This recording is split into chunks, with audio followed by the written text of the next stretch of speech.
In this lecture, we're going to talk about slavery. We're going to take a look at three things. First of all, four things actually.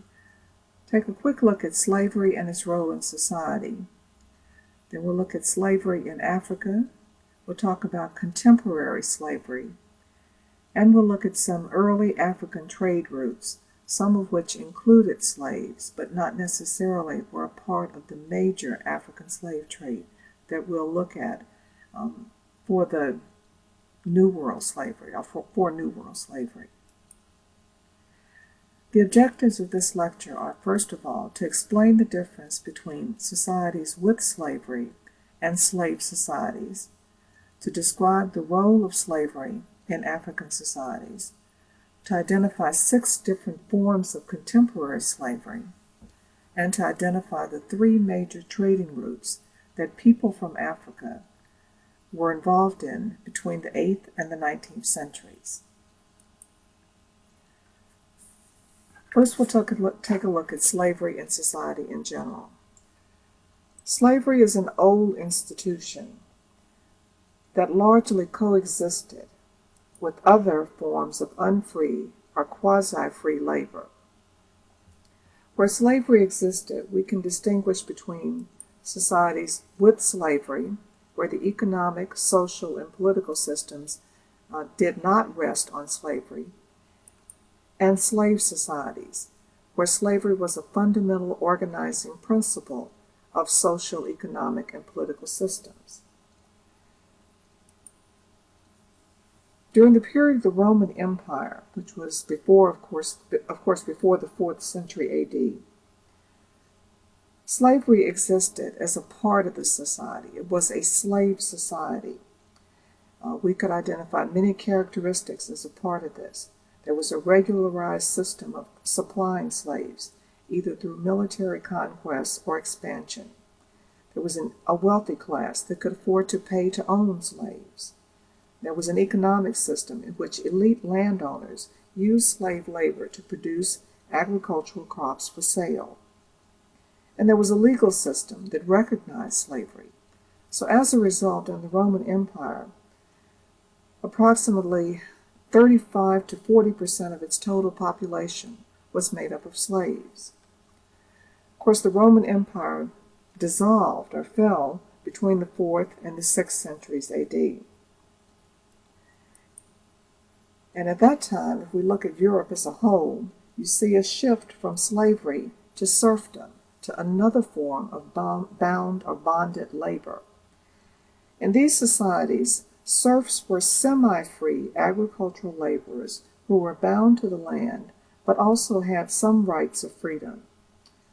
Some wealthy landowners, however, could still afford to keep household servants or slaves as household servants and as status symbols. A slave, of course, has the symbolic representation of a person's wealth. In terms of where these slaves came from, the principal source of slave labor for Europe during this period was from what were called at that time, the Slavic lands, the lands between the Eastern Adriatic and the Black Seas. The term slave, in fact, in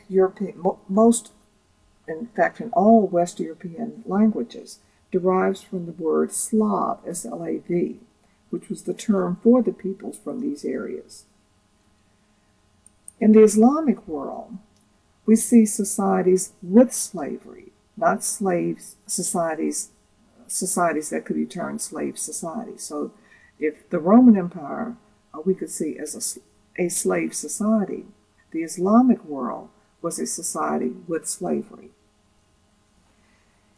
In this period, or in these societies, you had a situation where slavery did exist, and in fact the holy wars that spread Islam from Arabia through the Persian Gulf and Africa, beginning in the 7th century, created new sources of slaves.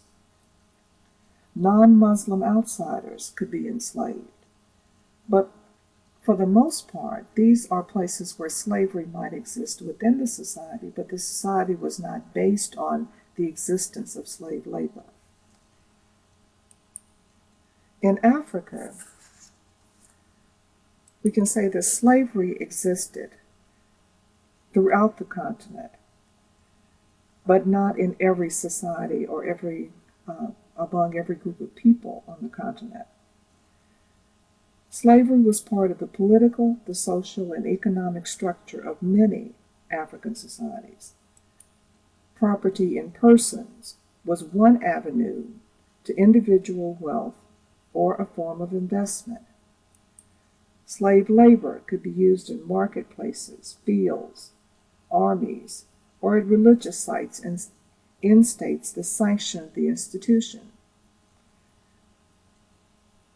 Was slavery more humane in these areas? Let me just back up a minute. Slavery, again, was part of the political, social, and economic structure. Was it more humane? That's a debatable question.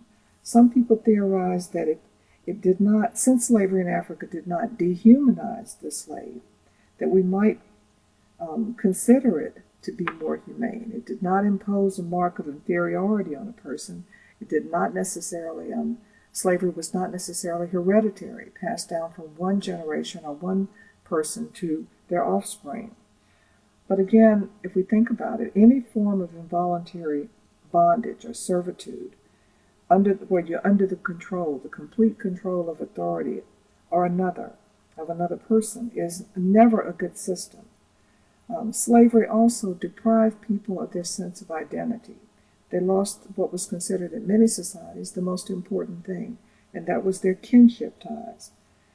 They were separated, they were torn away from their kin, and they were associated in very often inferior ways with other lineages or other kinship systems.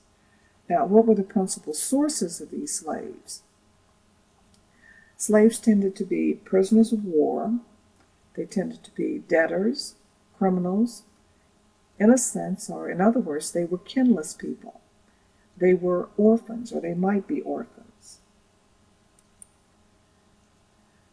In the pictures that we see on the side, we have some examples of slave women, photos of, drawings of, in this case, all photos of slave women in marketplaces in East Africa or in the Sudan, and children down at the bottom in the modern Sudan, where, in this case, the warfare in the modern Sudan, places like Darfur, is creating a whole generation, or has created a whole generation of kinless people who may be enslaved. In society today, we can identify many different forms of slavery that continue to exist. This is often a very surprising thing to people when they realize that slavery does exist in the modern world. Kevin Bales is one of the most prolific writers on slavery in the modern world. He's the author of a book entitled Disposable People, New Slavery and a Global Economy. We're going to take a look in just a minute at a short clip from a video that he did, a video tape series that he did entitled Dreams Die Hard, where he's looking at the existence of slavery today. Bales has estimated that there are about 27 million slaves in the world today. Now, other people have found lower numbers, some people going as low as only 2.7 million, and some have even gone higher and saying that there are about 100 million slaves in the world today. Well, who are these people? Well, let's take a look at what Kevin Bales says. Now, it's going to be a little tricky trying to get this set up, so you have to pardon me if I'm a little clumsy with this. But this will give you some idea of how to do it when you are looking at these.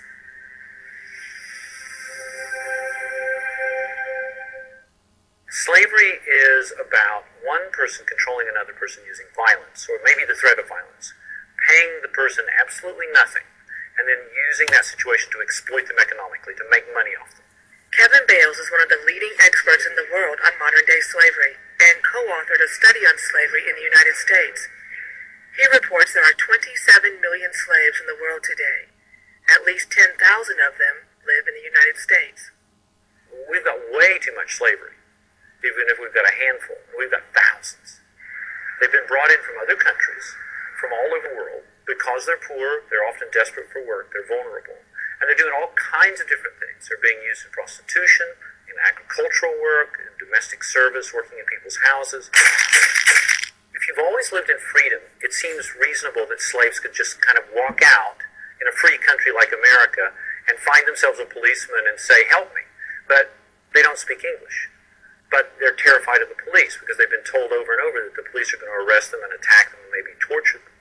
They don't know where they are. They're very often locked in. They're in shock.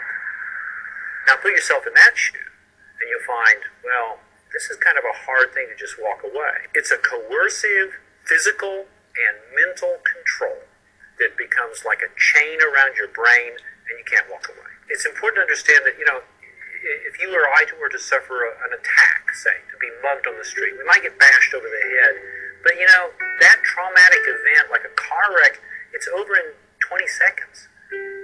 Their trauma, their horror lasts day in and day out, week in and week out for years. When they come out of those kinds of situations, they have to work hard trying to rebuild their own mental health.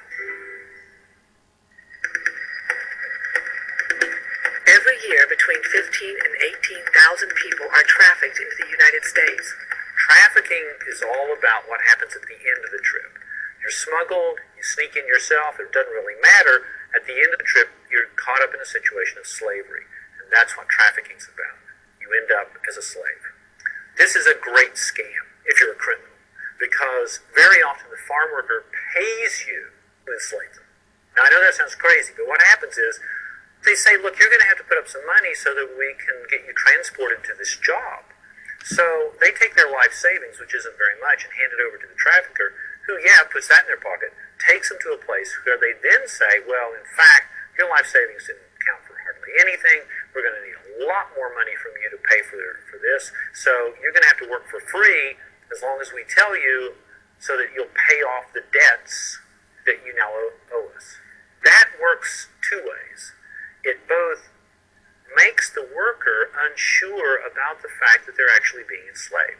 It makes them think for a little while, well, maybe I do need to work and pay back this debt. And it kind of works on their mind as a reason to go ahead and hand over their labor for nothing. And it works for the slaveholder because as long as they can keep the enslaved person hopeful, they get a lot more work out of them. Sooner or later, the debt becomes clear. It's bogus. This is a false thing. It's slavery. And then that's really when the guns come out.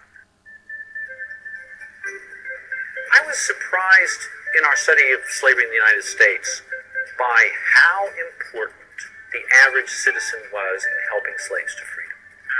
We called them good Samaritans. Hey, what's up, dog? Louis started asking questions about his cousin's house guest. What he found out shocked him and changed his life.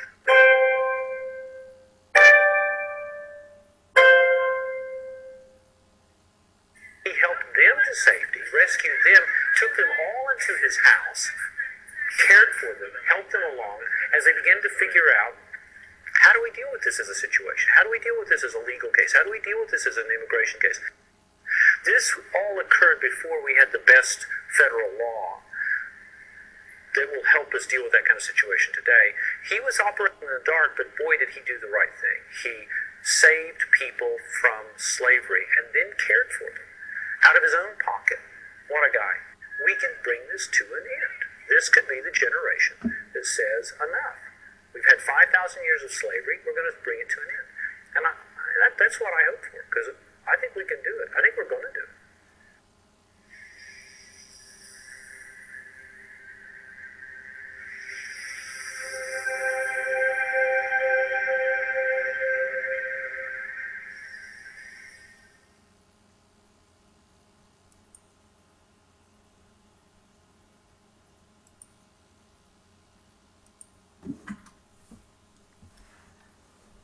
Now, just a little bit more on contemporary slavery. Secretary of State Hillary Clinton has criticized 4 of our closest allies, the United States' closest allies in the Middle East, for doing little to stop forced labor and other forms of modern slavery. She includes these 4 nations among a group that are what she describes as 14 Tier 3 nations, where there are serious problems with what we call trafficking in persons. I won't give you the whole list, but these 14 nations are sometimes very often identified as very important nations in the world's economy. In the Middle East, for example, if you think of Saudi Arabia, that's one of the nations that she's identified as being is not doing as much as they possibly could to end slavery. Let's take a quick look at some of the forms that slavery can take. Chattel slavery is one form. Chattel slavery is when a person is captured, born, or sold into slavery. Ownership is asserted. A person says, "That is my slave. You are my slave." The slave's children are normally treated as property. Chattel slavery in the world that we're going to talk about in terms of African American slavery was the traditional form of slavery for 19th century African American slaves. Chattel slavery is what's going to begin developing in North America, in the New World, or in the British colonies in North America, as early as the 1600s. But chattel slavery today is actually there are very few chattel slaves in the world today. On the other hand, contract slavery, slavery where a person is offered employment, but the person is, after he is given this employment, is enslaved, is one of the fastest growing forms of slavery in the world today, and is in fact the second largest form of slavery today. Debt slavery is the most common form of slavery in the modern world. A person might pledge themselves or a relative against a loan. You owe somebody money, you say, I will work for you in order to work off this debt. But this is a debt that never seems to be reduced. The length of the work is never really defined, and the person is, in essence, imprisoned, it is enslaved because of the debt. The debt can be passed down from one generation to the next, so the children of that debtor become enslaved themselves, or owe their labor to the person to whom the debt is owed. Very often in the world today, whenever we see conflicts, and particularly if we look at Darfur, the Sudan, regions like that, we have war-related slavery. Prisoners of war are enslaved rather than killed.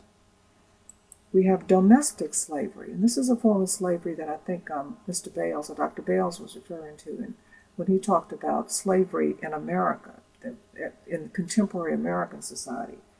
In domestic slavery, we have household laborers who are enslaved and denied freedom of movement and association. If you look at the picture of that family grouping at the bottom, you'll notice that even in the arrangement of the people, look at how the children seem to be clustered. The children are clustered around the older woman, but one little girl seems to be sitting away from the woman. And you'll notice that that little girl who's sitting a little bit leaning away or away from the family grouping is dressed differently. Her clothes don't appear to be as good as the clothing of the other people.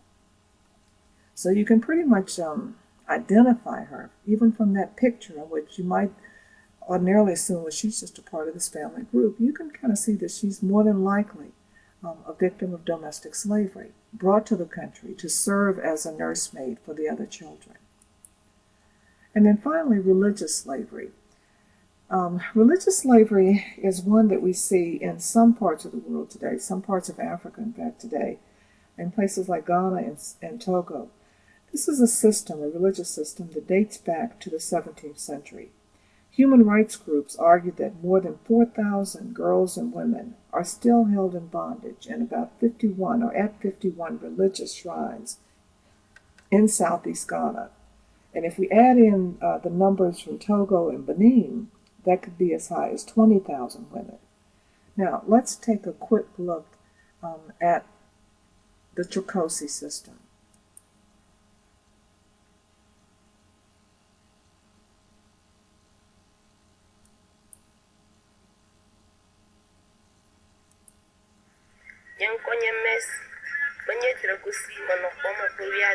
My name is Mazi, and for 16 years I was a Trokosi slave.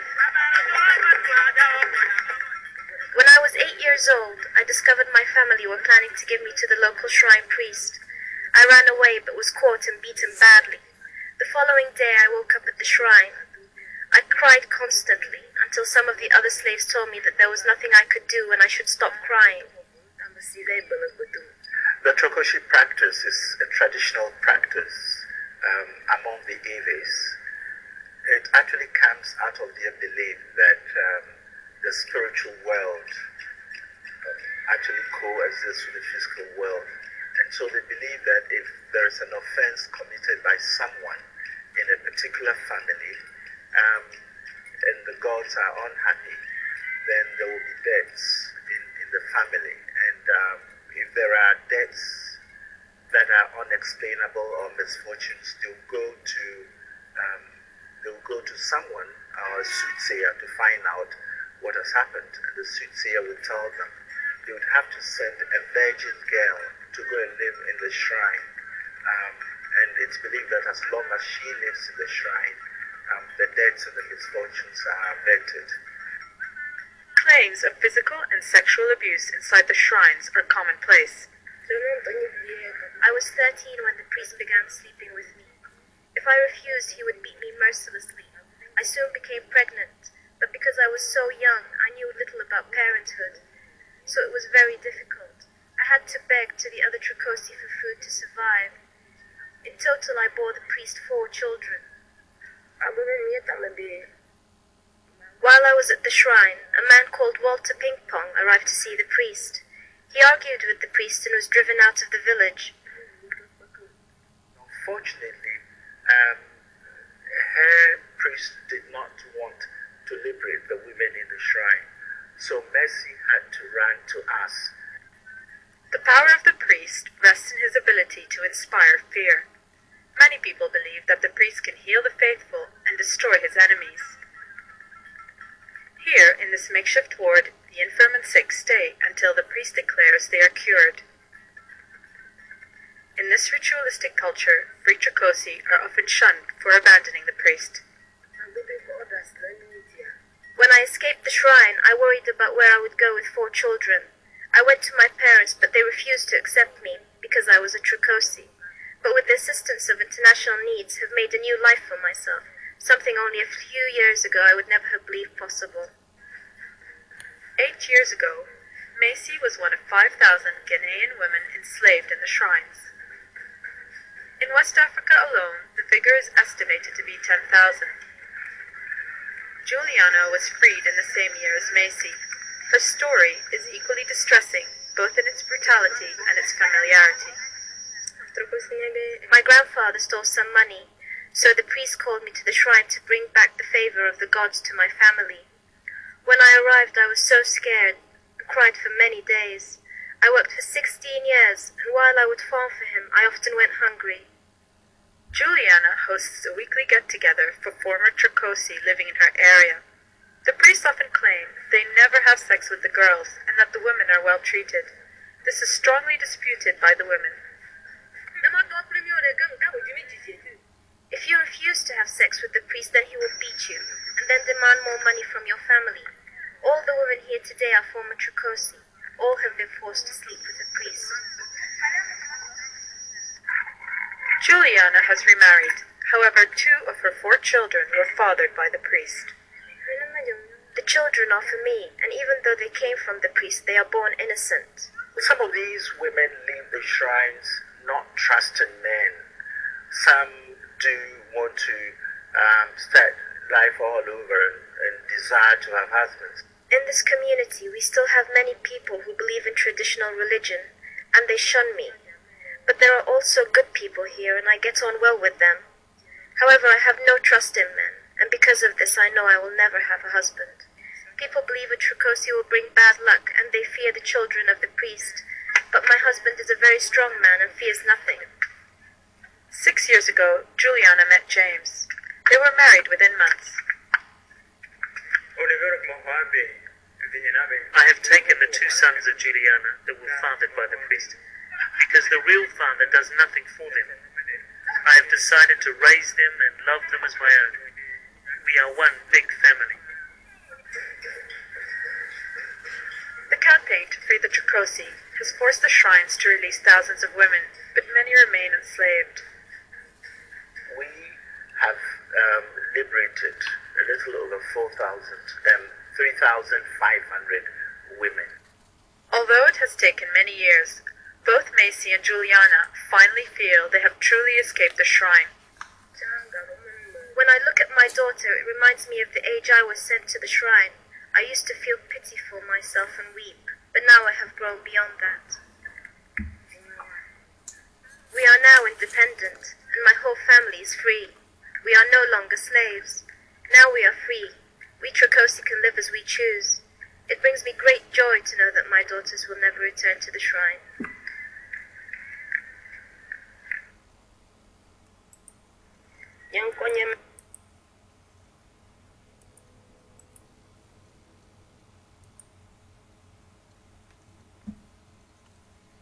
Although the practice of Trokosi seems to be rooted in religious and cultural exchanges, the slave trade that led to the global dispersal or diaspora of millions of Africans was a product of these cultural traditions. It was a product of economic developments. I would say more the economic changes that we'll talk about when we look at relationships between Europe and Africa and we get into the transatlantic slave trade.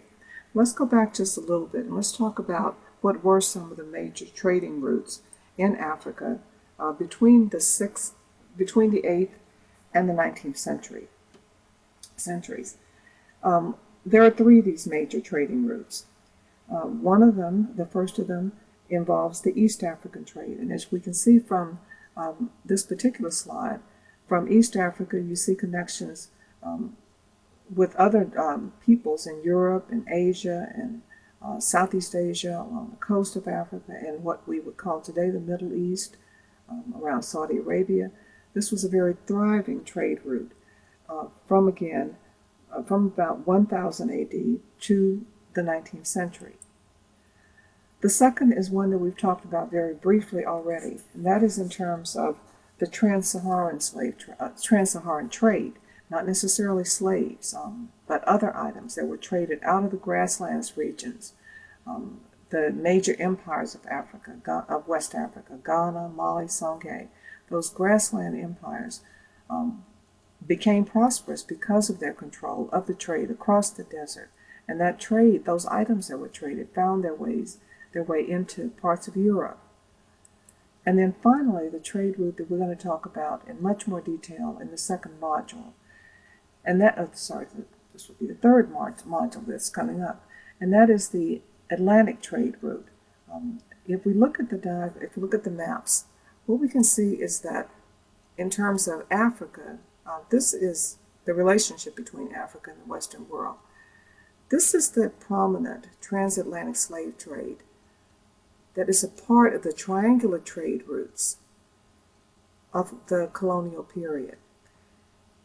And this leg of that trade route from Africa to the West Indies, or in some cases from Africa directly to North America, was what was referred to as the Middle Passage.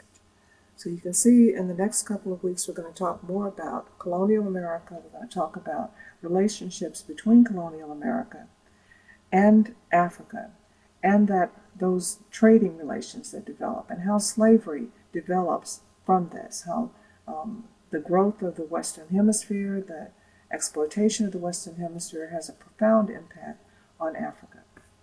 We'll stop at this point.